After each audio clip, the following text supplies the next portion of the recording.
sambung D. Okey. D ni soalan dia dalam bentuk pintasan. Okey. Step pertama sama je, kita keluarkan A dia. A dia sama dengan negatif 2.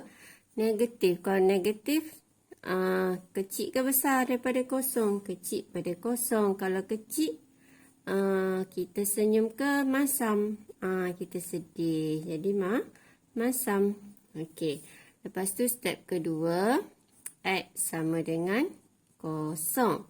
Bila X sama dengan kosong, maksudnya kita gantilah kat sini kosong, kat sini kosong. Okey, jadi Y sama dengan negatif 2.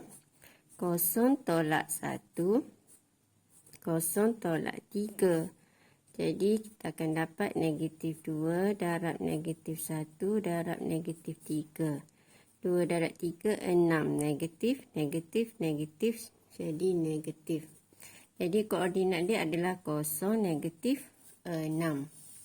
Okey, seterusnya yang ketiga. Bila X sama dengan 0 dah, Y pula sama dengan 0. Bila Y sama dengan 0, maksudnya persamaan ni semuanya samakan dengan 0. Jadi, negatif 2, X tolak 1, X tolak 3 sama dengan 0. So, tak payah expand. Rajin pula pergi expand. Kita nak nilai X saja. Ni dah dalam bentuk pemfaktoran. Jadi, keluarkan saja X dia. Ambil dalam kurungan, tukar tanda. Negatif 1 jadi 1. X yang kedua, ambil dalam kurungan, tukar tanda. Negatif 3 jadi 3. Okey. Lepas tu, step keempat. Kita akan cari titik.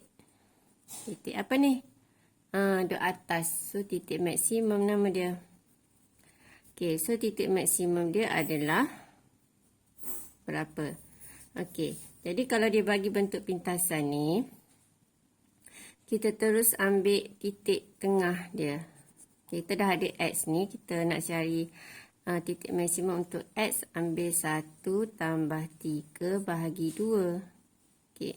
Jadinya, nanti cikgu lukis, cikgu terang balik kenapa kita terus ambil titik tengah. So, kita akan dapat 4/2. So, akan dapat 2. Jadi, X dia adalah 2. Lepas tu, nak cari Y, kita gantilah 2. Macam kita ganti kosong ni, ganti kat sini. Negatif 2. 2 tolak 1. 2 tolak 3. Ikut persamaan asal. X ni 2, sini 2. So, akan dapat negatif 2 darab 1 darab negatif 1. So, akan dapat 2 juga. So, dia punya ni adalah 2. 2 pen sekali cikgu pegang. Titik maksimum dia. Okey, sekarang kita akan buat lakaran graf. Okey. Mana pembaris cikgu ni? Ayo, hilang dah.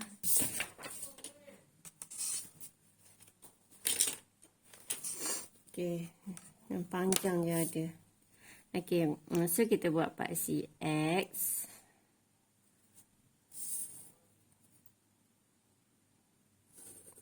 Okey, koordinat dia maksimum. So, kalau maksimum, macam ni lah.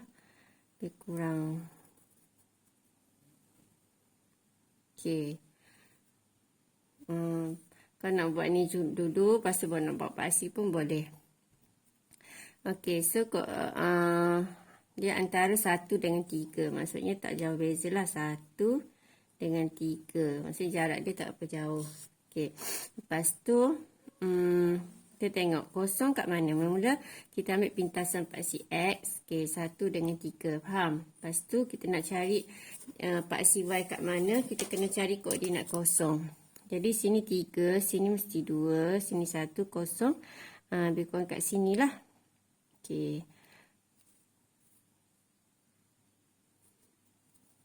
Okey, jadi kita buat kosong kat situ. Ni paksi Y, ni paksi X. Jadi sini adalah pintasan paksi Y. Negatif 6. Okey. Lepas tu, apa lagi? Koordinat titik maksimum ni. Koordinat titik maksimum So, kita kena label lah. 2, 2. Okey, dah siap. Okey, untuk soalan E. Sorry cikgu, tertinggal fx tadi. Jadi ni soalan dia fx sama dengan negatif. Lepas tu kurungan ni dengan kurungan ni. Okey, jadi step pertama, keluarkan A. A sama dengan apa? Negatif 1. Okey, bila A sama dengan negatif 1, kecil ke besar daripada kosong? Kecil pada kosong. Bila kecil, sedih. Okey. Jadi kita akan dapat titik maksimum. Okey, yang kedua ambil X dulu. X sama dengan kosong. Jadi kita akan dapat Y sama dengan, kita ganti kat sini. Negatif X tu ganti kosong tambah 3. Kosong tambah 5. Okey, jadi akan dapat negatif 3 darab 5. So akan dapat negatif 15. Maksudnya koordinat kita adalah 0, negatif 15. Ni adalah pintasan paksi Y. Okey, seterusnya step yang ketiga. Okey, step ketiga, Y pula sama dengan 0. Okey, bila Y sama dengan 0, ambil persamaan tu, samakan, persamaan ni. Negatif X tambah 3, X tambah 5. Samakan dengan 0. Okey, so ingat ni dah dalam bentuk form faktoran. So tak payah buat apa-apa dah. Tinggal ambil je X tu. Ambil dalam kurungan. X ni tukar tanda jadi negatif 3. Satu lagi X sama dengan negatif 5. So maksudnya kita dah dapat pintasan X dia. Graf dia maksimum. Jadi macam ni. Sini negatif 5. Negatif 5 dengan negatif 3. Faham? Okey, seterusnya yang keempat. Yang keempat apa dia? Titik maksimum dia. Titik maksimum. Okey, titik maksimum dia kalau kita dah ada titik, kita dah tahu pintasan X ni, titik maksimum dia akan jadi paksi simetri ni, dia akan duduk di tengah-tengah. Bila duduk di tengah-tengah, jadi nak cari X dia, kita ambil hujung dengan hujung. Negatif 3 tambah negatif 5 bahagi 2. So, kita akan dapat negatif 8. Betul? Negatif 8 bahagi 2, kita akan dapat negatif 4. Jadi, di tengah-tengah dia negatif 4. Macam yang ni tadi. Bila kita dah dapat X dia, pintasan paksi X dia, tempat bersilang graf tu. Graf titik tengah dia adalah simetri tengah-tengah. So, kita tambahkan saja 1 dengan 3. Dapat 4 bahagi 2. Dia dapatlah 2. Tu yang dapat 2. Okey. Yang ni dapat negatif 4. Negatif 4 ni X. So, nak cari Y senang je. Nak cari Y, kita gantilah dekat persamaan ni. Negatif. Jadi, X dia negatif 4 tambah 3. Lepas tu negatif 4 tambah 5. Negatif ni negatif 1 darab dengan 1. So dapat 1 je. Okey. So dapat sama dengan 1. Jadi koordinat dia adalah negatif 4, 1. Okey. Okey, bila keempat-empat maklumat dah lengkap, kita boleh lalakkan graf. Macam tadi ni, cikgu lukis persilangan paksi X macam ni. So, sini nilai X. Jadi, nilai paksi Y kita tengok sini negatif 3. So, kosong kat mana je? Maksudnya kosong kat sini lagi lah. Jadi, graf ni maksudnya kena sambung lagi ke bawah. Jadi, kalau kamu tak berapa nampak, boleh buat conteng-conteng dulu. Lukis lebih kurang. Lepas tu, bila dah nampak bentuk dia, itu baru kamu buat cantik-cantik. Okey? Jadi, untuk yang ni, okay. Jadi, boleh buat paksi X dulu, boleh buat untuk lakar graf dulu. Okay. Jadi, tak perlu buat graf tu, tak perlu buat besar-besar pun tak apa. Sebab kalau besar, dia mudah, dia jadi tak cantik lah. Okay. So, kita tengok untuk paksi X dia, kita nampak lebih kurang macam ni. Dia punya pintasan kan dekat negatif 15. Maksudnya dekat bawah. negatif 15 bawah. Lepas tu sini titik dia, titik sini dia negatif 4. Negatif 4 sini dengan 1. Maksudnya atas dia sikit je. Jadi Pakcik dia duduk atas sikit je lah. Sebab dia 1 je kat atas tu. Okey. Jadi Pakcik kita kat sini. Okey. Jadi sini nilai negatif 5. Sini nilai negatif 3. Okey. Lepas tu kosong kat sini lagi.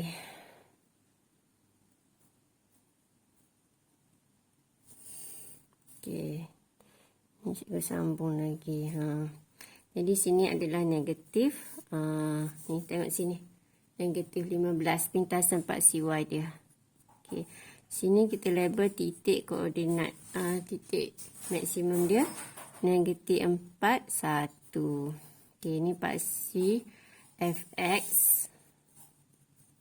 Ni Pakcik X. Ni Pakcik X. Okey. Siap. Okey, seterusnya kita tengok F. Soalan F ni dalam bentuk pintasan juga. So, step pertama. Okey, mula-mula kita keluarkan A. A dia sama dengan 2. So, 2 ni besar pada kosong. Bila besar, senyum. Okey, lepas tu yang kedua, kita buat apa? Apa yang kosong? Ya, X sama dengan kosong. Bila X sama dengan kosong, kita dapat berapa Fx ataupun Y dia? So, kita akan dapat 2 darab kosong tambah 1. Kosong tolak 3. So, kita akan dapat 2 darab 1 darab negatif 3. So, awak akan dapat negatif 6. Okey. Jadi koordinat dia adalah 0, negatif 6. Seterusnya step ketiga. Y pula sama dengan 0. Bila Y sama dengan 0, persamaan ni semua samakan dengan 0. Jadi 2, X tambah 1, X tolak 3 sama dengan 0. So kita terus ambil X. Sebab ni dah dalam bentuk pemfaktoran. So, kita terus keluarkan X sama dengan ni. Tukar tanda negatif 1. Yang ni X sama dengan 3. Okey. Lepas tu step keempat. Okey. Sebab ni bentuk pintasan dah. Maksudnya ini adalah persilangan Pakcik X dia. Okey. Kalau cikgu lukis kecil-kecilan dulu. Maksudnya kalau awak tak confident bentuk graf dia macam mana lagi, awak buat je mula-mula buat senyum. Okey, buat senyum. Lepas tu buat senyuman antara apa yang kecil adik dia negatif 1, yang besar dia 3. Lepas tu kita nak cari pintasan Pakcik Y dia dekat negatif 6. Okey, dekat negatif 6 kita kena carilah X kat mana kosong. Okey, sini negatif 1. So, kosong duduk sini lagi lah. Lebih kurang kat sini kosongnya. So, pintasan dia kat sini. Okey. Jadi, titik minimum dia akan berada di sini. Jadi, tadi kita dapat pintasan tu negatif 6. Sini ni kita dapat negatif 6. Okey, jadi kita nak cari berapa X kat tengah-tengah ni. Kita ambil lah koordinat X2 ni, kita cari. Kita cari titik tengah. Negatif 1 tambah 3 bahagi 2. Okey. Kecuali kalau soalan suruh tunjuk completing the square. So, bentuk pintasan kena tukar bentuk arm. Lepas tu, bentuk vertex. So, yang ni 3 tolak 1 akan dapat 2 per 2. So, akan dapat 1 lah koordinat X dia. Bila X dah dapat 1, cari Y. Ganti 1 kat sini. Okey, ganti 1 kat sini. So, 2 dalam kurungan 1 tambah 1. 1 tolak 3. Kalau awak nak congak pun bolehlah sebab mudah je. Okey, cikgu tunjuk step by step lah. Takut nanti ada yang tak faham pula. Okey. Sama dengan negatif 8. Okey, jadi koordinat titik maksimum kat sini adalah 1, -8. Jadi kita dah nampak dah. Maksudnya sini 96 dengan -8. So kena jarak sikit lah. Kena buat gerah awak ni. Buat biar ke bawah sikit lagi. Okay. So gerah macam ni lah. Lukis. Okay. Kita lukis yang besar sikit. Okay. Kita lukis. Kalau awak nak lukis gerah dulu pun boleh. Alamak. Okey. Lebih kurang dah tu. Okey. Lepas tu kita tahu dengan paksi titik ni dengan paksi X jarak dia -8. -8. So kita ambil lah lebih kurang dekat situ. Okey, kita pun label lah. Sorry bengkak sikit ni. Nanti awak sebab cikgu buat dengan pensel tak nak padam dah. Okey, lupa nak celup softline tangan kalau tak lembut sikit. Okey, 91 dengan 3 kat sini. Lepas tu kosong kat mana tadi? Kosong kat sini, betul? Okey. Jadi kita pun buatlah paksi Y kat sini. Sini paksi FX. Okey, tak nampak FX. Sini X. Okey. Seterusnya, sini adalah -6. Okey, jadi koordinat sini kita label 1, -8. Jadi kalau kita tak confident, macam cantik dulu. Kita contoh-contoh dulu. Dah nampak lebih kurang. Lepas tu, barulah kita buat yang cantik-cantik. Okey, ni pun tak bercantik sebab cikgu pun nak cepat kan. Okey. Drop it.